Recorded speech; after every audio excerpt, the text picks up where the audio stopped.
Hi, good afternoon everyone. So we are here in Oslo, Cebu because we're going to Dapitan City. So per jud kakapoy guys, kay 6 hours akong gibiyahe from Medellin to Oslo.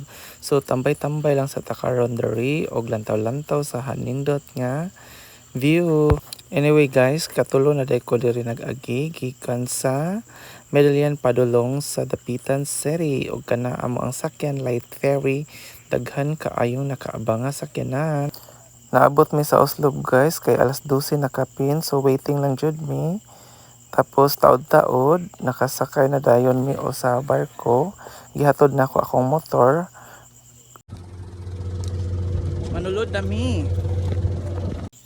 Nisaka na gid mi guys, nagbago din taon mi sa mong bag nga dako, mura jud mi moadto og laing nasod, pero Mindanao ra ito ang adtuan.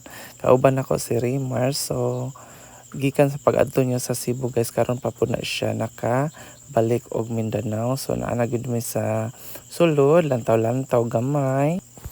Kanang panahon na guys, pwede ra yung linawa ang dagat. Then nagsusisag ko sa gawas guys, wala pa jud kaay nanulod ang mga sakyanan.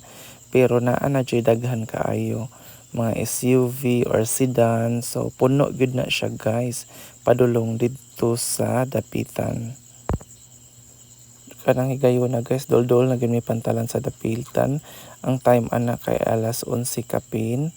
So ako nang gi-check, pwede na yung duula. So dayon mga guys, matulog dahil mi dito sa terminal. Kay mahadlok may mubiyahe padulog Pagadian.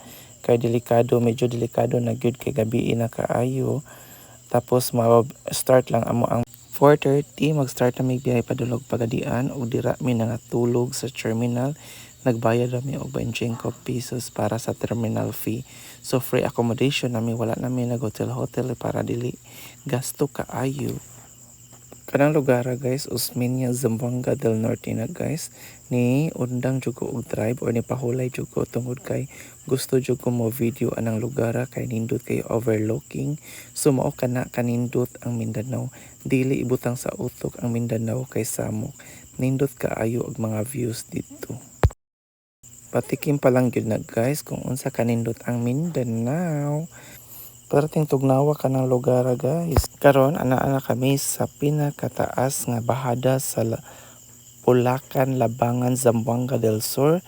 So kinahanglan gyud guys nga mag-amping ka daring dapita kay daghan na kay na disgrasya na haibol tungod sa perte ka bahadas. Medyo dool na lang gyud na guys, padulong og tukuran pagkahuman ana. Okay na jud kaayo ang ato ang pagbiyahe. Wala ra gyud daghang kaayong traffic ing ana kanindot ang karsada pud diri sa Mindanao guys. So daghan kay naghunahuna or nagthinking nga ang Mindanao samok, so dili gyud ing ana among lugar diri. As you can see, develop sad kay ang Mindanao kay dako kaayo ang karsada. Dayon wala jud kay daghang kaayong traffic. Kanang panahon na guys, murag gikapoy na jud kay kog taman kay 4 hours ba ako nagbiyahe gikan sa Dapitan, Dipolog padulong sa Tukuran. So gikapoy na jud kay ang bayot ana guys. O hinahinay or kusog jud mi padagan na murag 70 gyud na para lagi madali sad, di ba? Munang permit jud ko magbiyahe Mindanao guys tungod kay nadari akong ginikanan og malipay kay ko magakita nila.